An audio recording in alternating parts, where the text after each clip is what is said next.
Hi everybody, welcome to Dance Book Story Time. Today's book is Giraffes Can't Dance.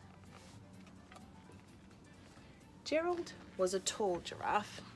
His neck was long and slim, but his knees were awfully bandy and his legs were rather thin. He was very good at standing still and munching shoots off trees, but when he tried to run around, he buckled at the knees. Now, every year in Africa, they hold the jungle dance, where every single animal turns up to skip and prance. And this year, when the day arrived, poor Gerald felt so sad, because when it came to dancing, he was really very bad.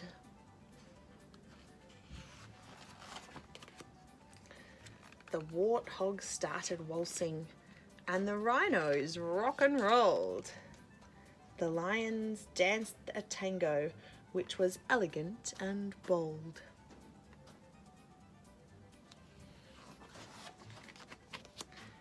The chimps all did a cha-cha with a very Latin feel, and 8 baboons then teamed up for a splendid Scottish reel.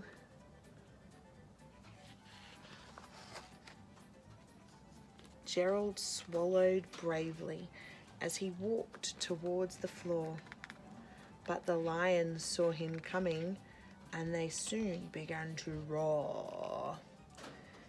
"Hey, look at clumsy Gerald," the animals all laughed. "Giraffes can't dance, you silly fool. Oh, Gerald, don't be daft." Poor Gerald. Gerald simply froze up. He was rooted to the spot. "They're right," he thought. "I'm useless. Oh, I feel like such a clot." So he crept off from the dance floor and he started walking home. He'd never felt so sad before, so sad and so alone.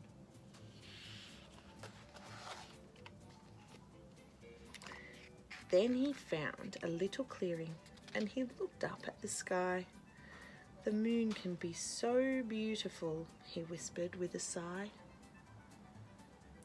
"Excuse me," coughed a cricket who'd seen Gerald earlier on, "but sometimes when you're different, you just need a different song. Listen to the swaying grass and listen to the trees. To me, the sweetest music is the branches and the breeze. So imagine that lovely moon is playing just for you. Everything makes music if you really want it to." With that, the cricket smiled and picked up his violin. Then Gerald felt his body do the most amazing thing. His hooves had started shuffling, making circles on the ground. His neck was gently swaying and his tail was swinging round.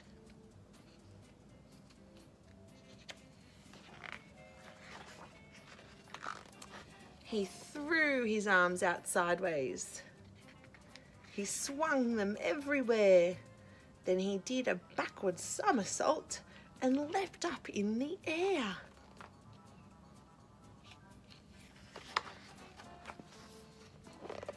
Gerald felt so wonderful. His mouth was open wide. "I am dancing! Yes, I'm dancing! I am dancing!" Gerald cried. Then one by one, each animal who'd been there at the dance arrived while Gerald boogied and watched him quite entranced.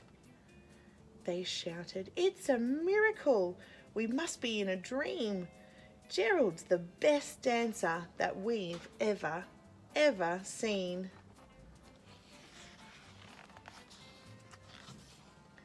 How is it you can dance like that? Please, Gerald, tell us how. But Gerald simply twizzled round and finished with a bow.